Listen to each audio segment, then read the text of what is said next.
Hello, and welcome to another edition of the Stafford Report. Today is going to be all about recruitment, application, and admissions.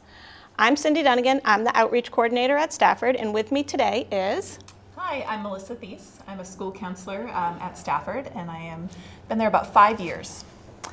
I am Carla Ramey. I'm also a school counselor at Stafford, and I'm just starting my first year there. So today we're going to break down the steps about all around recruitment, application, and admissions. We're going to talk about the timeline and all of the steps involved. The first question that a parent might have is, why Stafford? Why should my student consider Stafford as an opportunity? And I think each of us on the panel today would answer that question a little differently. I would say that Stafford gives students a chance to be their best self.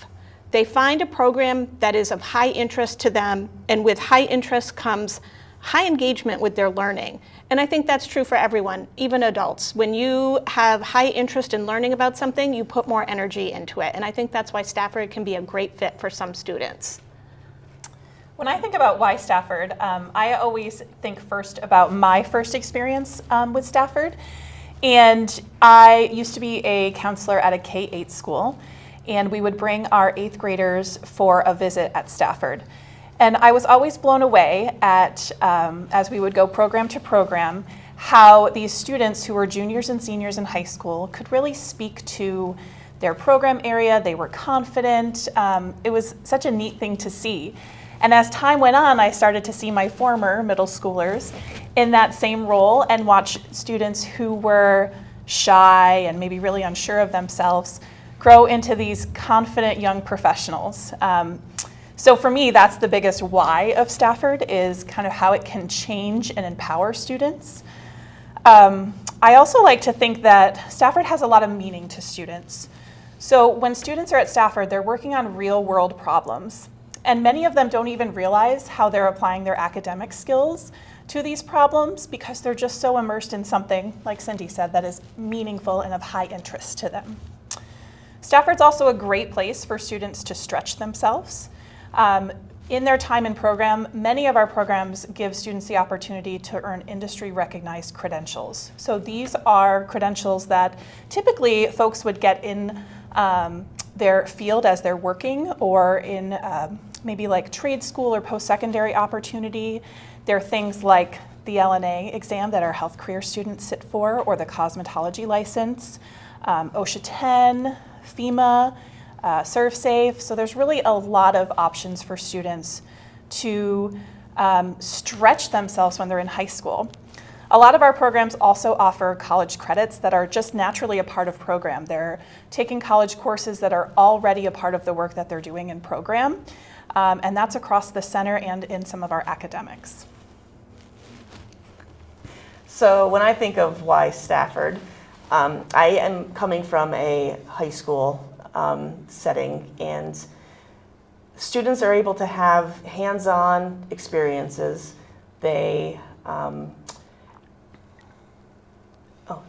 they sometimes don't like sitting still in a traditional classroom, so at Stafford they get to move around, they get to interact with their peers and their instructors, and they also make great connections with their instructors and the business folks, the industry folks out in the business world. So I think it gives them a leg up and a head start on starting their careers when they're ready to finish their academics. So the next thing we might think about is who is eligible to attend Stafford. Stafford is open to Rutland County students, and that includes all of the high schools within Rutland County. It also includes homeschooled students who are over the age of 16. In Vermont, state statute for career tech ed says that these spots are open first to incoming juniors and seniors, and then on a space available basis, we can look at incoming sophomores. There are a few special circumstances. If a student is outside of Rutland County and their regional tech center doesn't offer a program that we offer, they may be eligible to apply to come to Stafford. So now that we know who and we sort of know why, let's talk about the steps that are involved. Some of the first steps of being exposed to Stafford may happen as young as preschool. We actually have a picture of one of our preschoolers from a few years back that we'll put up for you to see. Next exposure can be through summer camps, school field trips, such as Melissa mentioned. She would bring her 8th graders over to Stafford to go on a tour of our center. And we do host a lot of middle school field trips for many of the schools in the county. And then in a student's sophomore year, myself and Melissa Connor, the director of Stafford, visit each of our partner schools in Rutland County, and we do a presentation to the sophomore class. During that visit, students will fill out an interest card. So we ask the students to choose 2 programs that are of interest to them. So we go out, we do our presentation, we answer questions, we hand out these cards, we collect them, and we go to all 8 schools in the county. And the reason they're selecting a program is that I'm going to take all of these cards back and I build a schedule. So we have what we call showcase days. These days have sophomores from multiple schools visiting for about 2 hours in the morning. During those 2 hours, sophomores visit 3 programs. They'll visit the 2 programs that they chose on the interest card, and they will visit what we call a wild card visit. During Showcase, each program has set up in their room a number of different stations that are manned by our current students, and this is really an opportunity for students to talk to other students. So the student will rotate through the stations in the program area, and they will chat with a current student who will tell them like why they chose Stafford and what their plan is and where they're getting, like where are they headed, what is their work-based learning experience, or what have they found that where they want to concentrate, what's their plan for after high school. It's a lot of fun. This goes on, we have 3 days scheduled. And we do this right before Thanksgiving.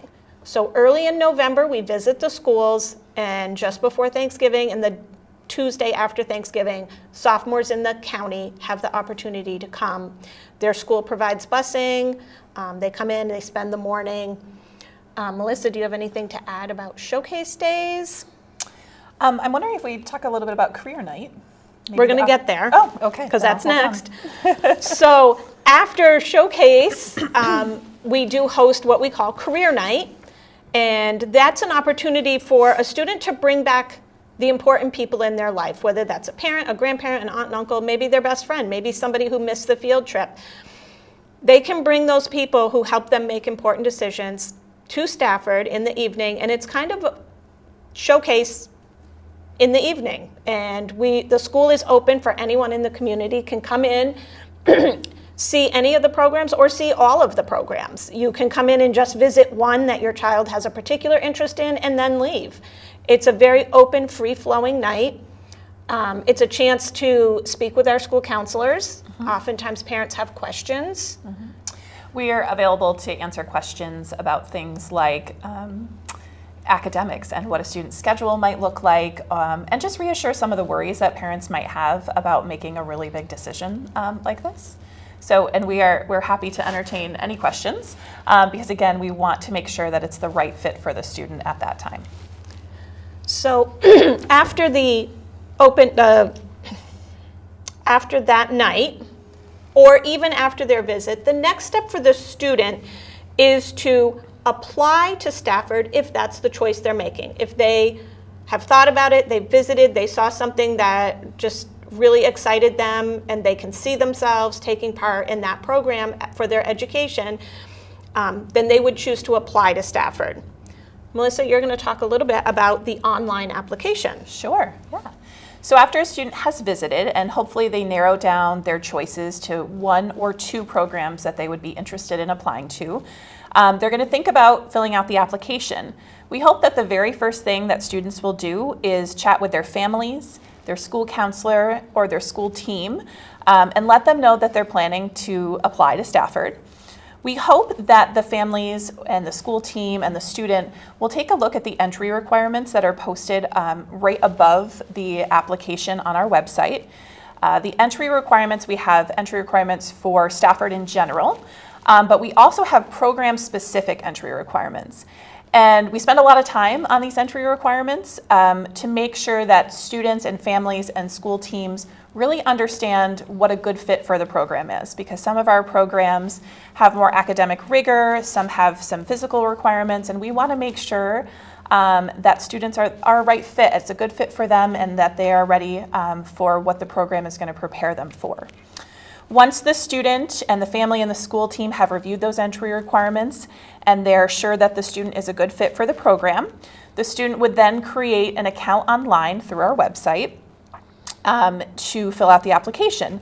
Much of it is demographic information. They may need some support from a family member to fill it out. And they will also list their school. One of the big pieces is that students will describe their career goals.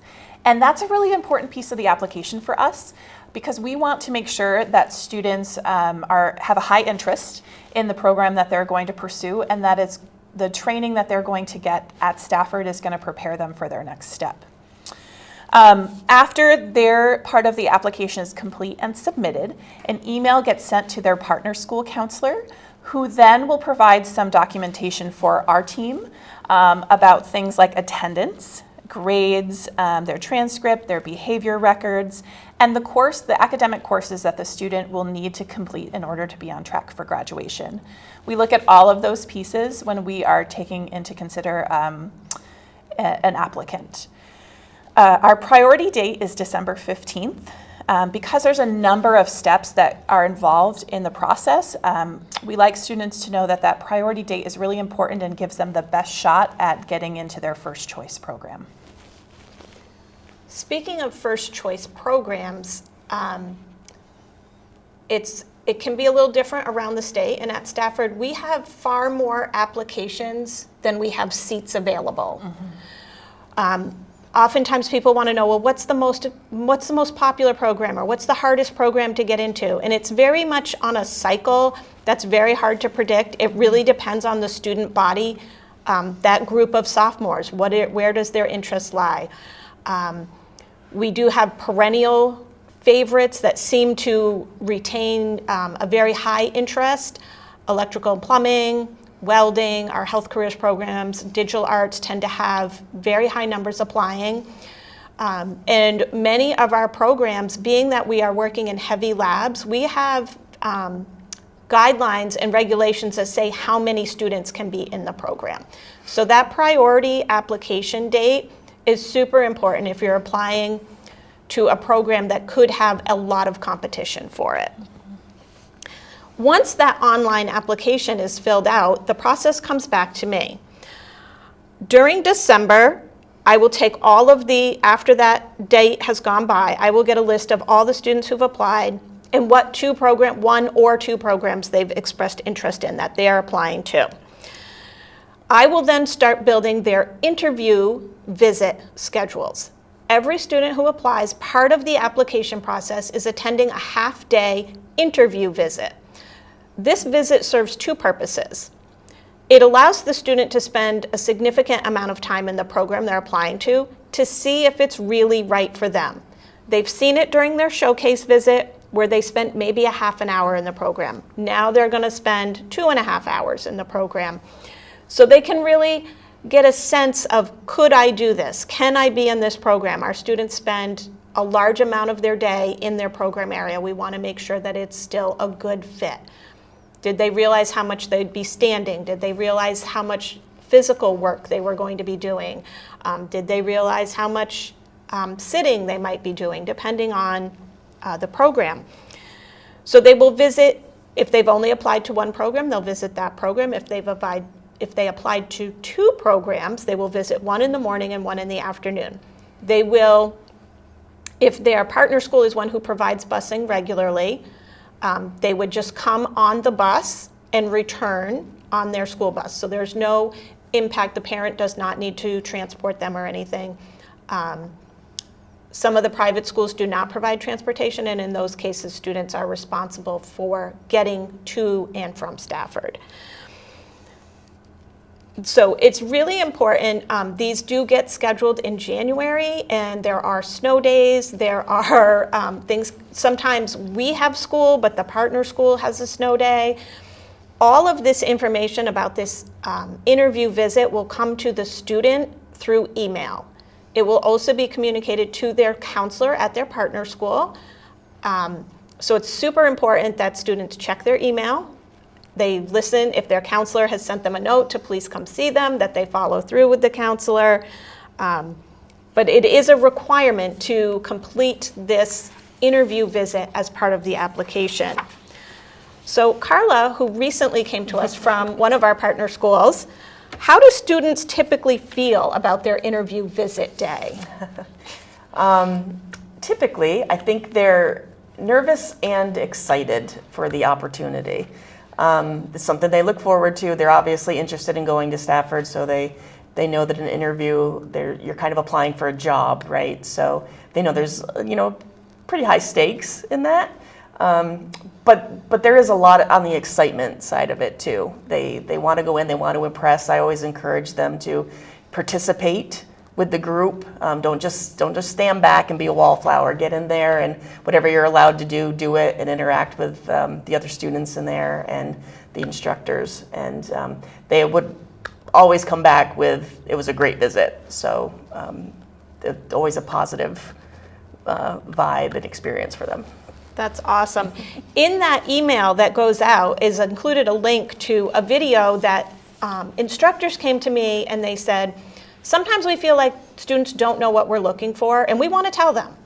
So we got together and we had a video made that features some of our instructors, some past instructors who don't work for us anymore, but they still have good advice. And there is a link to that video, and I strongly encourage students to, it's less than 5 minutes long, to just watch that video for some tips for a great, successful interview day. So after you attend your interview visit, we're back to the waiting process again. So after everyone has visited who applied by that priority date, all of those applications then go back to the admissions team. And Melissa's going to speak a little bit about that. Yes, so we know our poor students are waiting again. It's a very long process, but I promise that our admissions team is really hard at work.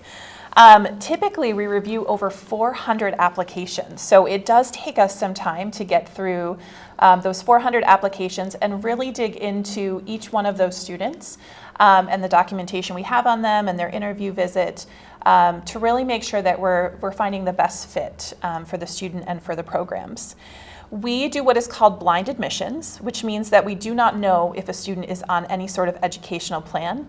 We really base our decisions off the information that's provided to us through the student's interview, but also that information that comes from the partner school, that documentation like their attendance record and their behavior record and their grades and their 4-year plan. When our team is meeting, we ask the following questions.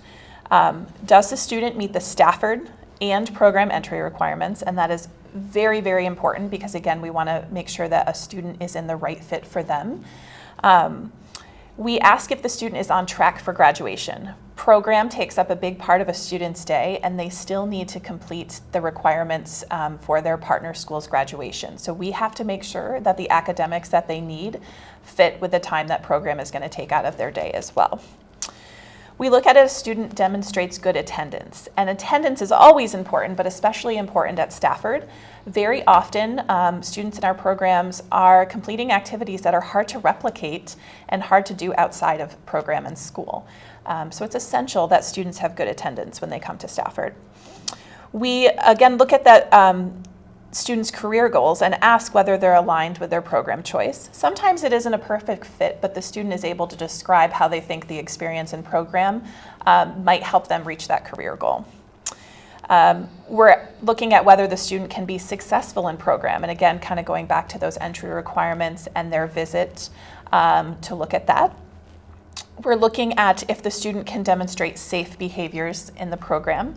As you can imagine, because students are immersed in really real-world things, sometimes they're dealing with dangerous equipment or they are working with preschoolers, and we need to be sure that we can trust them to be safe. And lastly, we look at whether students met that priority date. It's not essential. Students can absolutely still apply after that time. But again, it shows us that a student has a strong interest, and it puts them in that regular admissions cycle. We score students in all of these areas, and then students are placed on a list according to their scores. And like Cindy described, we have a certain number of seats available in each program, and we fill according to that list. If there are more students who are interested and have applied for a program than we have seats available, then sometimes students are waitlisted. And I think students and families sometimes misunderstand this wait list and they think it's a no, but that's absolutely not true. They are truly waiting for a spot to become available. And that does happen. We have students who change their mind or move, sometimes maybe don't pass the class and make it hard to come to Stafford, and space becomes available. And throughout the summer, we're working really hard on filling those spots and taking students from the wait list to place them in programs. So again, if a student gets a wait list, it's not a no. So after the team meets and they look at all of those things, and one thing that Melissa didn't mention, and I think I neglected to mention earlier, is when the student comes for the interview visit, the instructor fills out a feedback form. The instructor is looking to see if the student is a good fit for the program. Are they willing to do the hard work? Are they willing to stand a long time? Are they willing to dig into whatever projects or opportunities are happening in the classroom? So that instructor feedback is also part of this admissions. But they've looked at all that, they've placed everyone, they've got their lists of who's accepted, who's waitlisted. And finally, in early March, a letter will go out to the families letting the student know that they've been accepted or waitlisted. So again, I'm going to bounce to Carla because she comes to us, she's new this year, and she worked at one of our partner schools previously. Can you explain a little bit about the importance of, after a student gets that letter that says they're in for Stafford next year, which is early March, how important finishing the year, right? Like, you can't, talk a little bit about that. So you still have to finish strong even if you are going to Stafford and leaving your partner school. You still need to be on track for graduation. That's one of the key components to being at Stafford. There are some academics at Stafford, absolutely, but you're not there to be in your academics. You're there to be there in your program. So if you fail a course and you need that credit at your partner school, that takes you away from program because now you need to be in another academic class. So it is important that you keep your grades up, you keep your behaviors in check, you keep your attendance up, because we wouldn't want anything to happen where, when we send information to Stafford and they say, well, no, or we say now, I guess, maybe they're not ready this year, maybe they need to reapply. So just make sure that students are finishing strong and doing what they need to do. And all accepted students are accepted conditionally that they have finished everything they were supposed to finish at their partner school. Everyone's on a 15-day kind of trial period at the beginning of the year. In those 15 days, if we see something that makes us think that maybe the placement is not correct, we love to work with the student to find maybe a better placement within Stafford. Maybe they just weren't ready and they want to go back to their partner school. And that is something that the team, the parent, the student, the school counselor from Stafford, as well as the school counselor from their partner school would work that through. Correct. Is that correct? Yes. So after all that, we're not done yet, because then in April, sometimes late March, at the end of March, beginning of April, we have a signing night. And this is something we started a few years ago because we really want to celebrate the hard work that these students have gone through to make it to the point where they were accepted to Stafford. Remember, we started all the way back in November with the presentations and the showcase visits, and they filled out an application, they came for an interview visit, there was a lot of waiting, and they've gotten this letter, they've accepted, and we want to celebrate that. So we have set up signing night where it's the first time that cohort of students will come together in their program space and kind of meet each other and see who their classmates are going to be. So they come in, they go into their program area, their new instructor will be there, parents, families, grandparents, aunts, uncles, little kids, everyone's invited, bring whoever you want, and they will sit down at a table somewhere in their program area. They will have a folder, they'll open up the folder, and there's a letter of intent. The letter of intent is the student saying, yes, I want the spot that was offered to me. It's a great photo opportunity, they get a little Stafford swag, and it is such a high energy night. We do it individually in the program so that they get to have that cohort experience. It's like the first day of school happening before the last day of school.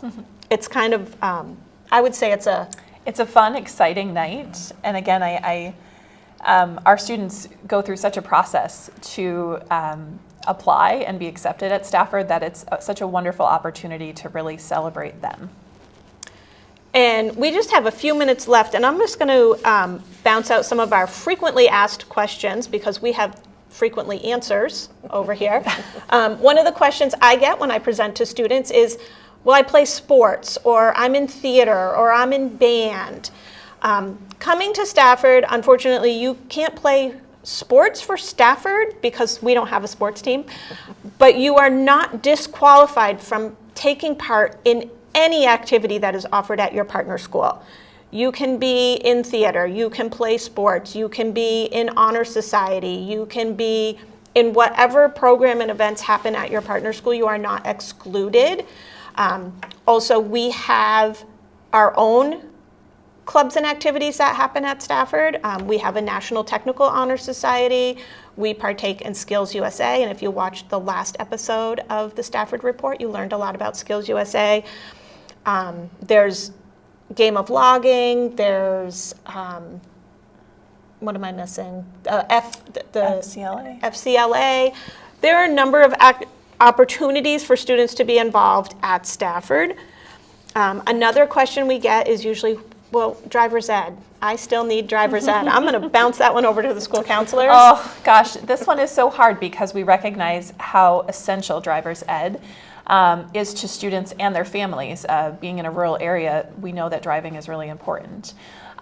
So we do not offer our own driver's ed. We are reliant on Rutland High School because they offer driver's ed. So we work with Rutland High School to see if there is availability in their programming that would fit with a student's schedule, and sometimes that looks like a student needing a ride outside of the school day.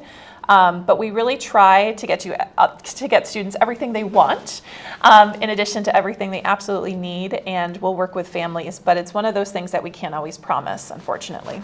And that leads us to the next frequently asked question. Can I drive to Stafford? I don't want to take my bus. We have a limited number of parking spots, which is really what drives whether students can drive or not. I personally think it should be gas prices because I think a lot of our students come from really far away, so taking the bus seems like a much better option. But we do have students who really need to have a parking permit. They might have classes that happen outside of their busing schedule because they're taking an extra course at Rutland High School. We have students that go to work-based learning during the day, and so they would need to leave school to get there and would obviously need a parking pass if they were able to drive and had the means to drive. So of those 60 spots, we really have to prioritize who needs it first, and that fills up often a lot of those 60 spots that we have available. So if students don't have a permit, they should not try to park at the school and drive to school. There are days where a student might have an appointment, and we're happy to make exception for those single time events. But ultimately, the priority goes to students who really need the parking pass first. So with that, we're going to wrap up. And if you have any questions about Stafford, you can always explore our website at staffordonline.org, or you can call the office and we will direct your call to the appropriate person at 802-770-1033. Thank you so much for spending time with us today.